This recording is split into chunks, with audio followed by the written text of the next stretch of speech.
Selamat siang, Mem Amel dan teman-teman sekalian. Terima kasih atas kesempatan yang telah diberikan kepada kelompok kami.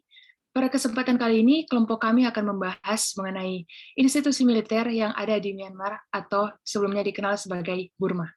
Next slide.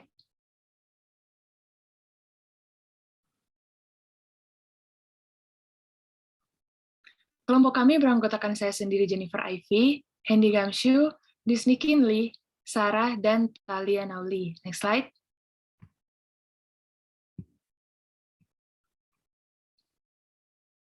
Sebelum kita membahas mengenai institusi militer yang ada di Myanmar, ada baiknya jika kita mengenal terlebih dahulu natur atau awal mula kelahiran institusi militer yang ada di sana.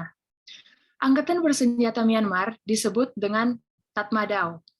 Dewasa ini, kata Tatmadaw pasti sudah tidak asing lagi di telinga dunia setelah peristiwa kudeta yang terjadi di Myanmar pada bulan Februari tahun 2021 lalu. Kata Tatmadaw diambil dari bahasa Burma yang memiliki arti yang sama, yaitu tentara atau angkatan bersenjata.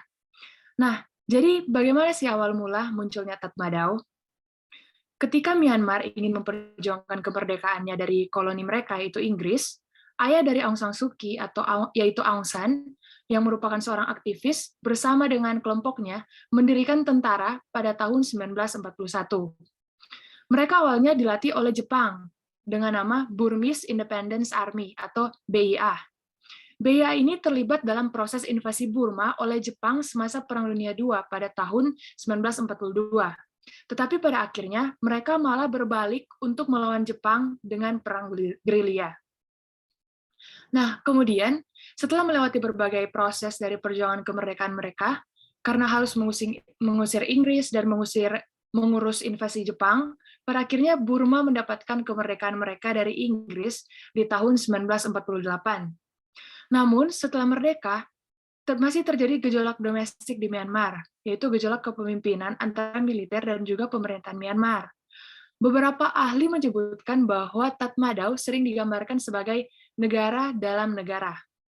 Ada juga yang bilang bahwa Tatmadaw adalah penguasa kekerasan.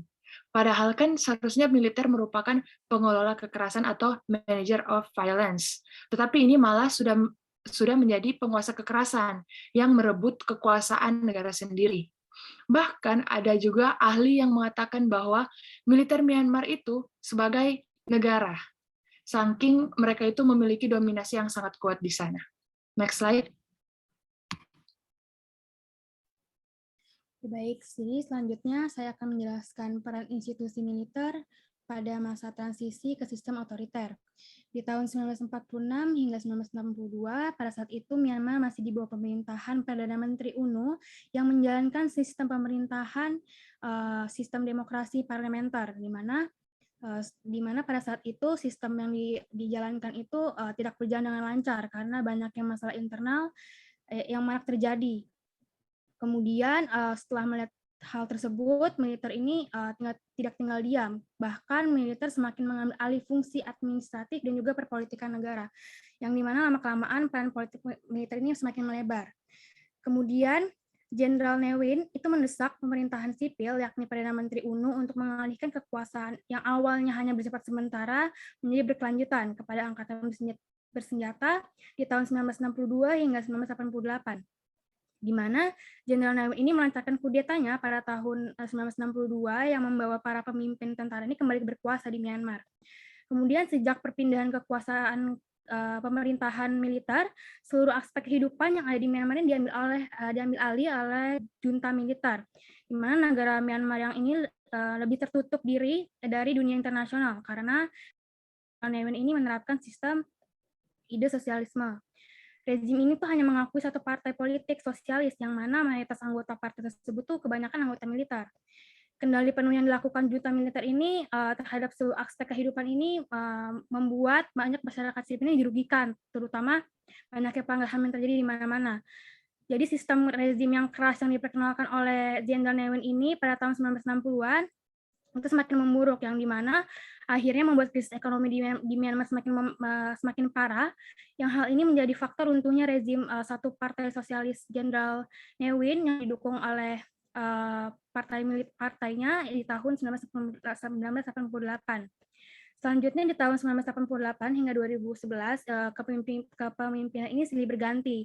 Namun di dalam rezim ini masih menerapkan sistem pemerintahan politik militer terdahulu. Mereka malah semakin menyalahgunakan kekuasaan yang dilakukan oleh lembaga parlementer di bawah junta militer. Selanjutnya. Oke, selanjutnya di tahun 2011 hingga 2016, di mana pada saat ini kepemimpinan Myanmar ini dipimpin oleh Thein Sein, di mana sistem pemerintahan yang awalnya otoriter dialihkan ke semi-sipil. Namun, peralihan sistem pemerintahan tersebut tidak melemahkan kekuasaan militer dalam ranah politik, karena Tatmadaw sendiri menerapkan kebijakan yang dimana 25% hak militer di dalam parlemen pemerintahan itu masih bisa dapat diatur oleh militer dalam mengatur Kementerian Pertahanan.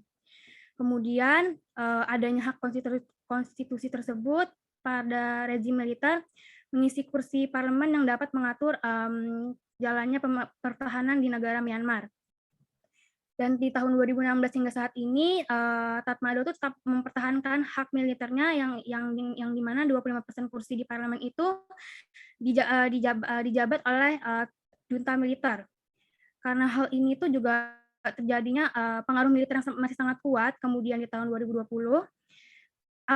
Aung San Suu Kyi ini menang sebagai kepala politik di Partai National Language for Democracy di Myanmar. Nah, karena menangnya Aung San ini sebagai kepala pemerintahan di Partai Nasional Myanmar itu menyebabkan terjadinya kudeta di tahun 2021 di mana kembalinya militer pada tampuk kekuasaan pemerintahan Myanmar.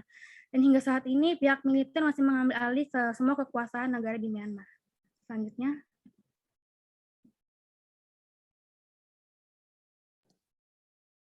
Di sini saya akan menjelaskan mengenai hal yang diperbuat oleh Jenderal Ne Win, dikarenakan menurut kelompok kami, individu yang memiliki pengaruh paling besar dalam organisasi militer adalah Jenderal Ne Win.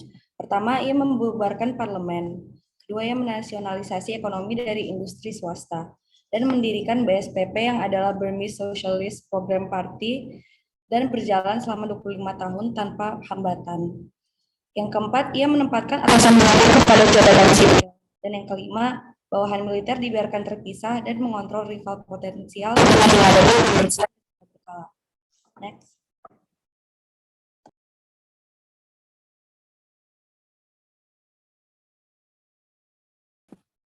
Selanjutnya ada ekonomi politik militer di Myanmar. Militer telah lama menjadi aktor politik paling berpengaruh di Myanmar. Terus militer Tatmadaw telah menjadi basis pembentukan elit ekonomi dan telah mengembangkan kepentingan ekonomi sendiri untuk kelanjutan kekuasaan militer. Terlihat dari kuatnya peran politik dan ekonomi serta kepentingan para komandan daerah di lingkungan militer. Di Myanmar itu sendiri terdapat situasi paradoks di mana kendala utama pada otonomi negara adalah militer atau Tatmadaw yang juga merupakan aparat keamanan utama negara. Pembenaran untuk melihat ini sebagai masalah otonomi negara adalah bahwa militer telah menggunakan kontrol kekuasaan negara yang berkepanjangan untuk menjadikan kekuatan ekonomi dan politik yang dominan dalam masyarakat. Seperti militer telah menjadi aparatur negara yang kuat dan kekuatan utama dalam masyarakat yang membatasi otonomi negara. Next.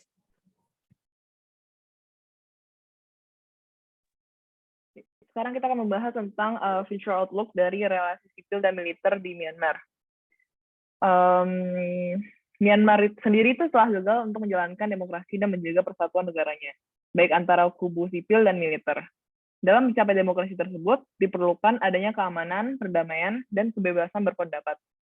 Secara lebih lanjut, kudeta militer di Myanmar itu sudah termasuk tindakan sewenang-wenang yang berdampak buruk terhadap perekonomian, sektor kesehatan, dan kesejahteraan manusia, termasuk melanggar hak-hak sipil dan politik. Apalagi kan di masa pandemi seperti ini juga gitu.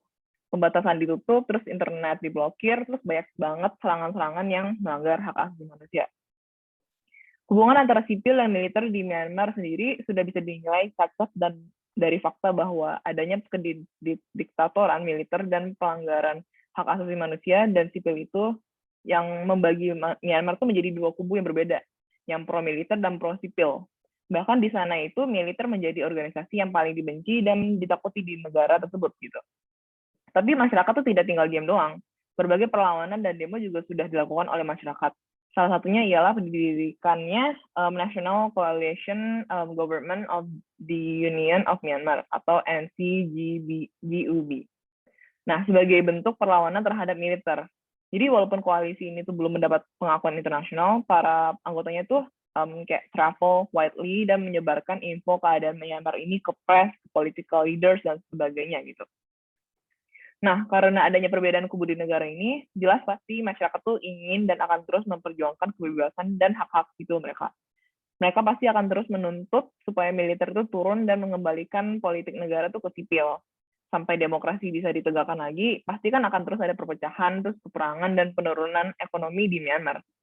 Makanya kita juga dari sini tuh belajar bahwa memang supremasi sipil itu kan sangat penting dalam menjamin demokrasi dan mencegah kudeta militer seperti ini.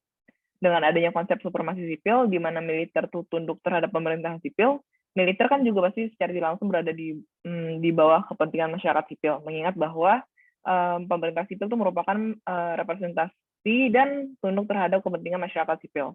Dengan adanya supremasi sipil itu, militer juga dituntut untuk menjalankan tugasnya sesuai dengan kepentingan rakyat. Jadi untuk menghindari hal-hal seperti ini gitu yang terjadi di Myanmar. Next.